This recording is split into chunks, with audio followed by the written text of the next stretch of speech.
and her children, Tylee and JJ, moved into this apartment complex in Rexburg in September 2019.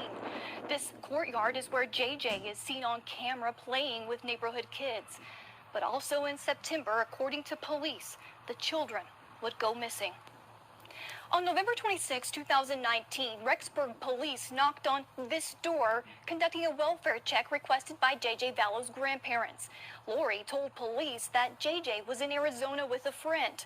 But when that story didn't check out, they returned the next day with a search warrant, only to discover Lori and her new husband, Chad Daybell, were nowhere to be found. There's a peek inside the neighborhood. Let's bring in Chanley Painter, who joins us live tonight from Idaho Falls, the site of where a vigil will be taking place in a short while. We see some of what's happening behind you, Chanley. But let me start with Lori Vallow Daybells' neighborhood. You know, we cover these stories, we investigate these stories, and with the shutdown, we did a lot of this from afar. You then were in the neighborhood. What struck you walking around and seeing the townhome, seeing the courtyard, seeing that neighborhood where they were living? Vinny, that's the Rock Creek Apartments in Rexburg, Idaho, and it is a very nice part of town. I walked through the neighborhood, I drove through the neighborhood, and what struck me were how many children, kids playing in beautifully decorated yards with flowers. It was colorful. There were parents sitting out on their front porches watching their kids play, running through the sprinkler. They had their toys, they had their dogs and their cats in the yard. It was very comfortable. I felt very safe and very welcome. Everyone was quite nice, even knowing that I was with a media outlet. They were approachable, and I talked with several of the neighbors who lived next door to Lori Vallow when she lived there back in September through November. In fact, I spoke to the neighbor across the way who turned over that doorbell video of JJ Vallow that was taken on September 17th. You can see him running across the yard, playing with the neighborhood kids. That was very much the same scene that I saw there today. She told me about the population that lives in that townhome neighborhood, and she said it's mostly young families and students at BYU, Idaho, there in Rexburg. So it seems to be a little transient, you know, students coming in and out.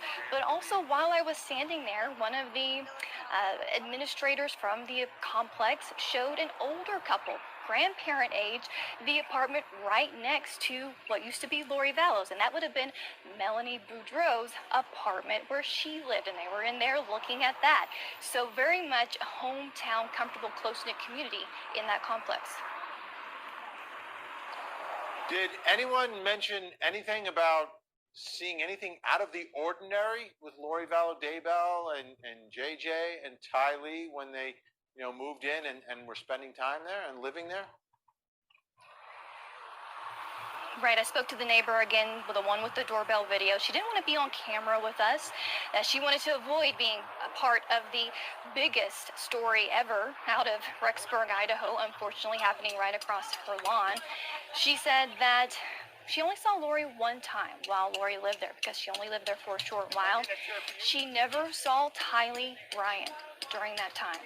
She did see JJ, of course. She has the doorbell video of that. And she said, since what has happened, it really has hit close to home to her, because this is a neighborhood full of young children and families, and it's just been quite devastating for her and the neighbors.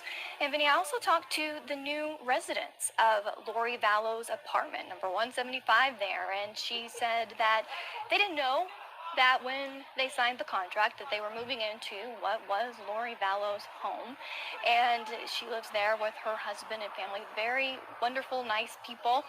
And she said that, in fact, when she moved in, after she moved in to the home, that the FBI knocked on the door one day and asked to search the home again. She said apparently there was a crawl space underneath a crawl space that she knew about, that she didn't know about, and they took some time and searched that. She didn't say exactly when that happened, but definitely they're still reeling from what has happened. You can see the effects of the missing children, you know, especially the one who knew JJ, and now they're hoping for some closure and justice. All right, Chanley, everyone at home watching is looking at all the action behind you. Give us a quick description of what's taking place and what's in store. So in just about an hour or so, we're expecting several hundred people to show up and honor the lives of Tylee and JJ Ryan. These are the organizers behind me. And it's a big open field in Idaho Falls here, about 30 minutes south of where I was there at Lori's former home in Rexburg. The main road to my right, there's a huge sign that says Tylee and JJ in blue and purple. The grass of the field is lined with pictures of Tylee and JJ. Behind me, you see, of course, the balloon display in Tylee and JJ's favorite colors. There's a board to my left where people can come write memories and notes or words of encouragement to Kay and Larry Woodcock that will be given over to them. Tonight, when this starts around 8:30 Mountain Standard Time here, they're expecting to have a candlelight vigil, some music, a moment of silence, a couple of speakers again, honoring the lives of Tylee and JJ.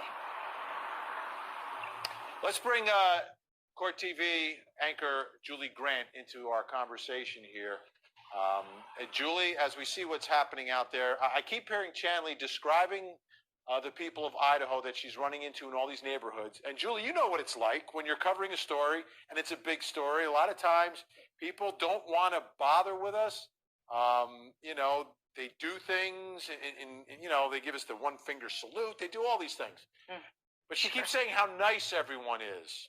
How nice everyone is, Julie. And that's the one thing that's really striking me. And now we're seeing the community embracing Larry and Kay and everyone else from that family who were missing JJ and Tylee. Yes, Vinny. It seems that that community where Chanley is tonight is filled with lovely, lovely people who were just devastated with this loss.